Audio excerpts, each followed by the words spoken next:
It's the council, you bastard. It's Illosophy 101 with Illy Baby.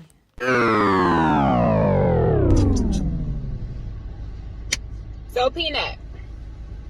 Oi, mate. I have known this man for almost 30 years. Pretty much my whole life. And you get on my ever fucking nerves. But as a brother, you have helped me grow. I think more than anybody has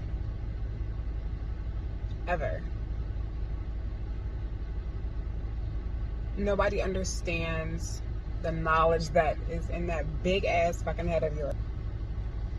You're fucking talented. You say what's on your mind, and that's what I love about you also. You say things that everybody is thinking and nobody wants to say. And you take care of those around you. For those who truly know you, you're a fucking boss, dude. Like, you have your moments where demons come out to play. I get excited when that happens because most people don't know what that entails. But you can control them. And over the years, it's become very relevant that you are one of a kind. I just want you to know that I may be distant because, going through different things, and I may not be there for you as I would like to be, but you have always been there for me no matter what. You checked up on me even when you were going through your shit, no matter what. And I'm grateful for you. I really am. I love you.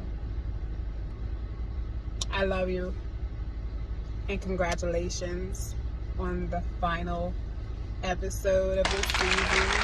Great things are to come. And I just can't wait to see what they are. Mwah.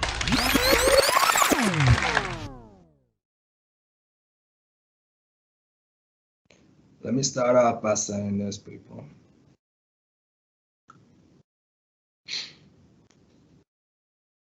How a person treats you is their reflection of what the fuck they think of you. I'm gonna get that one more again. How a person treats you is their reflection of what the fuck they think of you.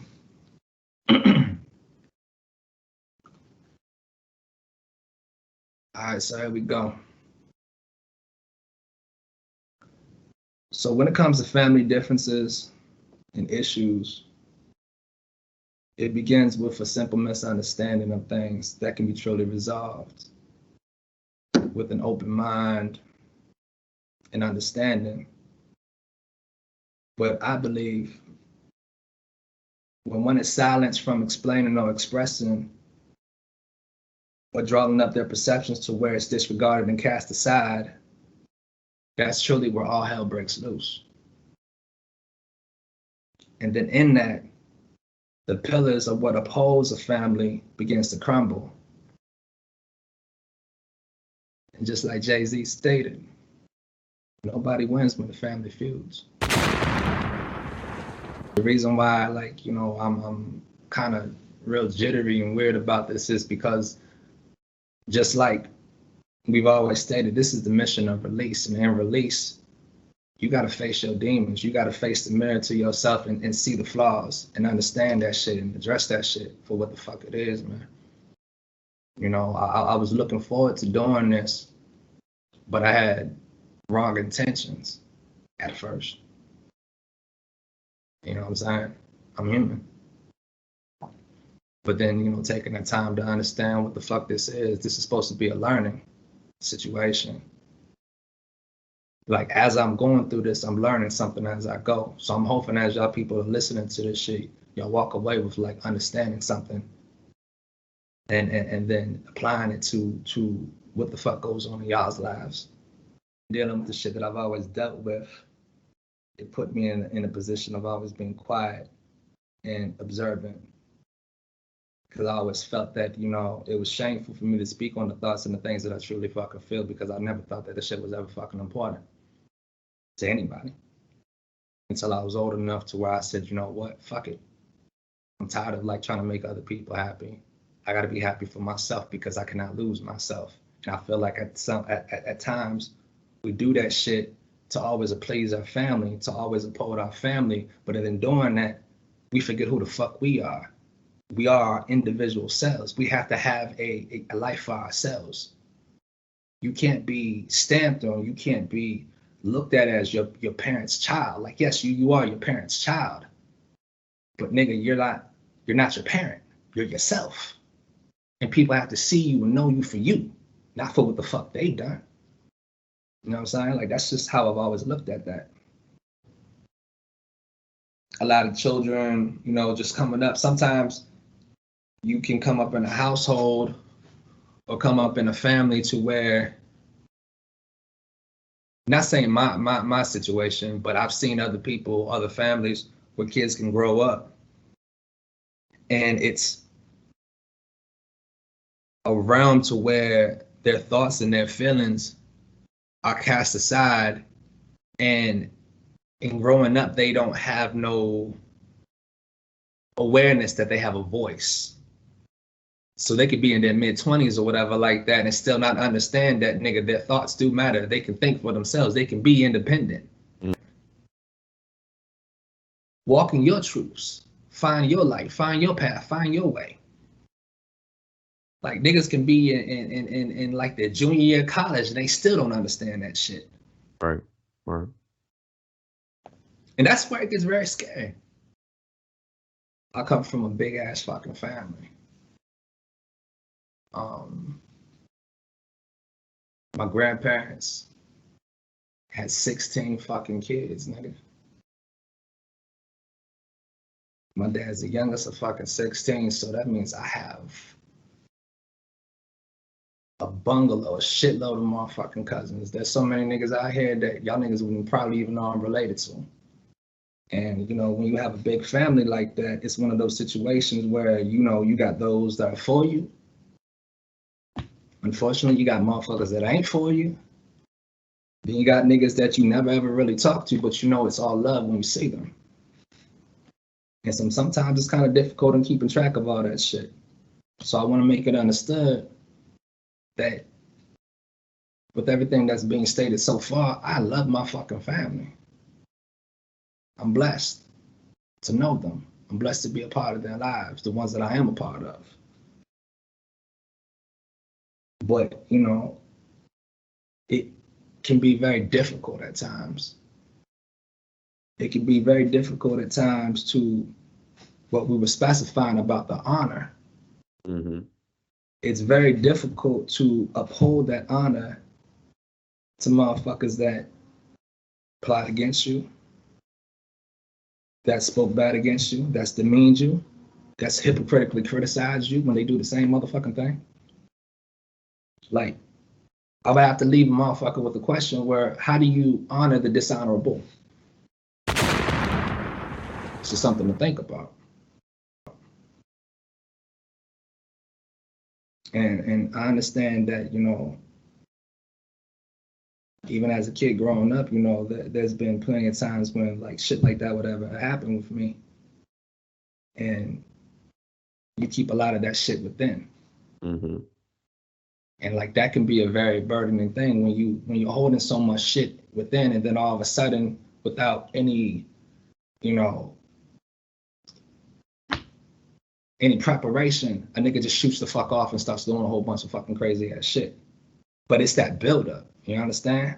Yep. And that's what I was talking about with people that endure things like that. Those are strong motherfucking people.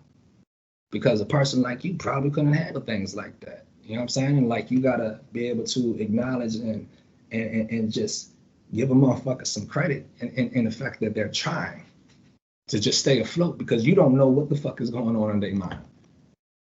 You don't know how things are perceived to them. And that's why I say when it comes to family, you're supposed to be there. You're supposed to reach out. Don't say, oh, I noticed something. And then because you noticed something, you just turn around. Like, that's not family. You know, certain families like to uphold and say, oh, we are family, la, la, la, la, la. But it's kind of crazy that families now, today, are like gangs, nigga. It's just certain sets. Mm-hmm. I'm only gonna fuck with these people over here. I'm only gonna fuck with these motherfuckers over here. But you don't get that same energy. Yeah. To everyone else. Like that shit makes no sense to me. I was taught and brought up in the idea of never going against your family, never going against your own. Now I understand that certain people aren't raised with those principles, and I think honestly that kind of like begins with the constructs at home. Mm-hmm. But it's always kind of been funny to me how my silence back then as a child would confuse others as me being complacent in the spectrum of being non-contentious. When in all actuality, dog, I wasn't doing no extra shit because I didn't need my parents getting mad at me about nothing else. Fuck. I truly believe that when it comes to family, family is a group of people who love you, whether you right or wrong. They the niggas that's gonna check your ass when you falling by the wayside.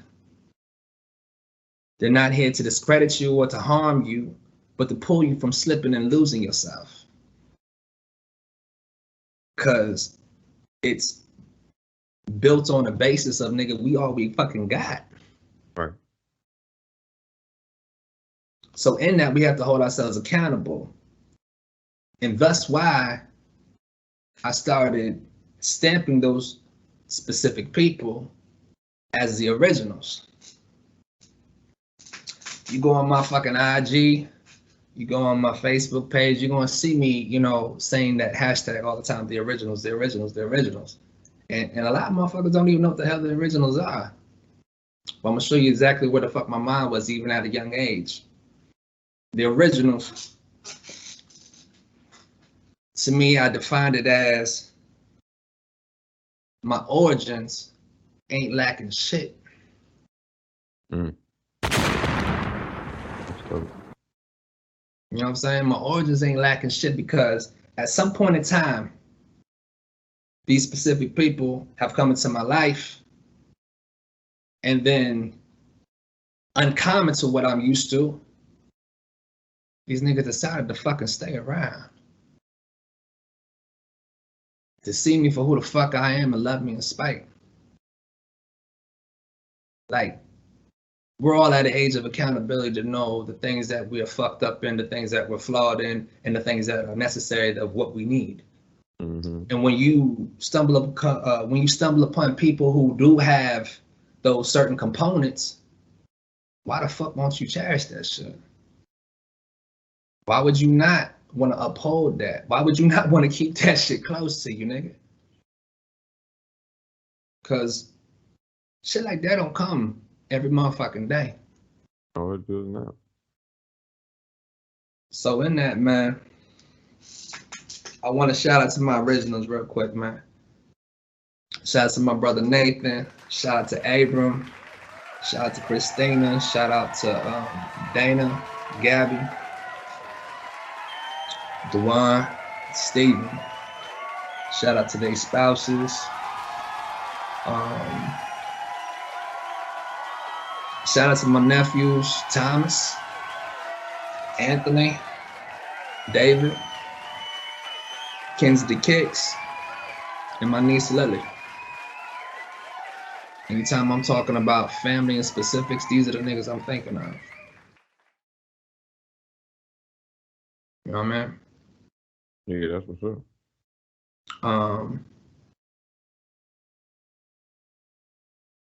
I've never understood, honestly, like in family differences, how one could see you probably once or twice a year. And then from that seeing you, they have this perception of you or this view of you, and they treat you in that regard all your fucking life. Like, let's make this understood. Who the fuck I was when I was 13, nigga? I'm not the same motherfucking person when I'm 34 years old, dog. Like, I've never understood where a person could feel like, if you've never had a 5-minute to 10-minute conversation with me as an adult, how can you even, how the hell is it even possible to have a view or an understanding of an individual? Because with that, nigga, if that's no conversation, what the fuck do you have to stand on?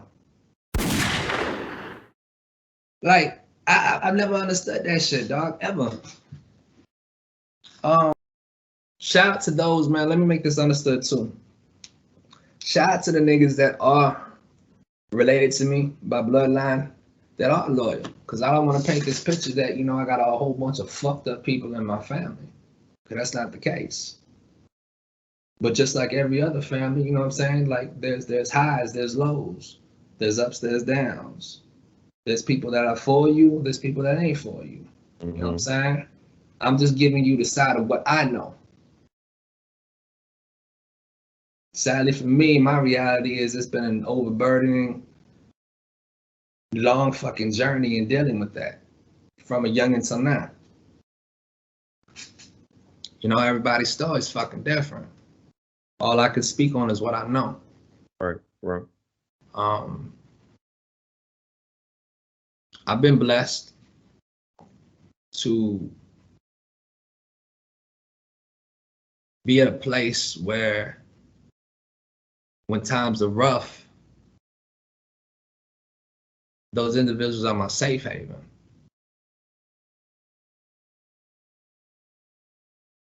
Now, there's certain things at times where I'm not saying nothing against them. My thoughts get a little bit darker than they do. And I've been blessed to stumble upon individuals who understand those darknesses, who understand those pains, those conflicting things that go on in my life. And from there, I've developed a brotherhood. So I want to shout out to Infamous. I want to shout out to Mav. I want to shout out to Grant, Benz, Ayo, and most importantly, Deuce. Deuce, honestly, man, like in all seriousness, man, Deuce it's been like, I'm watch how I say this shit because it's weird, but it's like, this nigga's been like my motherfucking counselor or some shit, nigga. Like, a lot of things that I've been doing in the past year or so, man, like this nigga has been the voice of reason. When we're talking, sometimes even, nigga, when we not even fucking talking. And that shit is crazy to me. Like, I'm about to go do something, I can hear this nigga say, nah, nigga, don't do that. And I'm like, nigga, shut up. No one asked you. You know what I'm saying? But nah, for real, like in that, like that's when you know that you're in tune with a person like that, and I'm grateful for that. Like, you know, just meeting you, dog, years ago, I never thought that we'd be here. Word. And for that, nigga, like I'm truly motherfucking grateful. Like, nigga, this motherfucker is my brother, dog. Like, straight the fuck up. And I feel like when you find people like that, I might not be the richest nigga in the world by any motherfucking means, but I feel when you have people like that, nigga, that's wealth. That is what equates wealth. That's a bar. It's like I've always kind of believed in being around people who are smarter, or if not even smarter, just more aware of things that I'm not able to fucking see, because in that, these niggas challenge you. They challenge your potential, and it pushes you into untapped areas that you didn't even know motherfucking existed, dog. All in all, family is what you make of it. But it begins with two individuals seeing and valuing one another, establishing the understanding and the trust, and then providing an assurance that no one is going to be left behind. And from that, that's where it expands. Now, a family that prays together, they stay together. That's fact. So at the end of the day, man, y'all gotta ask yourself, are you being the best that you can be for the people that you say is your family? And if not, what the fuck is it that you think you can do to make it better? Because there's always room for improvement. And even with my differences, man, I know that things can be worked out, but it can only be worked out if that other individual is willing to work it out, or those people, or whoever the fuck it is. But if there is no reach to you extending an olive branch, don't fucking stress that shit, nigga. 2 tens in a bucket, fuck it. So with that, man, ladies and gentlemen, that is my philosophy. That is my thoughts. I appreciate y'all niggas listening to this shit. Yeah. Ugh. It's Illosophy 101 with Illy Baby. It's all right, Doc. Yeah. Illy Problemz. Yes, sir. Yeah, man. We love our families, man. We do love our families, man. That's what we saying at the most. With all this incline. And family matters. Surely does, dog. It always matters when the family has matters. So we just make sure y'all attend to those family matters for real. For real. Saying, make sure things get squared away. You know what I mean? It could be based off of certain foundations that we laid out here at the council. For real, man. We gave y'all niggas 8 fucking bricks. We ain't more than that, but we ain't even, you know what I'm saying, giving y'all the whole thing. So the best thing is, you know, we're gonna take a break. Gonna come back, holler at y'all, you know what I'm saying, for season 2. Y'all niggas stay the fuck tuned, please. You missing it on the way. Hopefully you have been released with us. Yes, man. This season. You had time to catch up. Everybody got time to catch up to the next one, for sure. Sure, man. Hold on real quick. So, we have been truly grateful. We've been truly humble.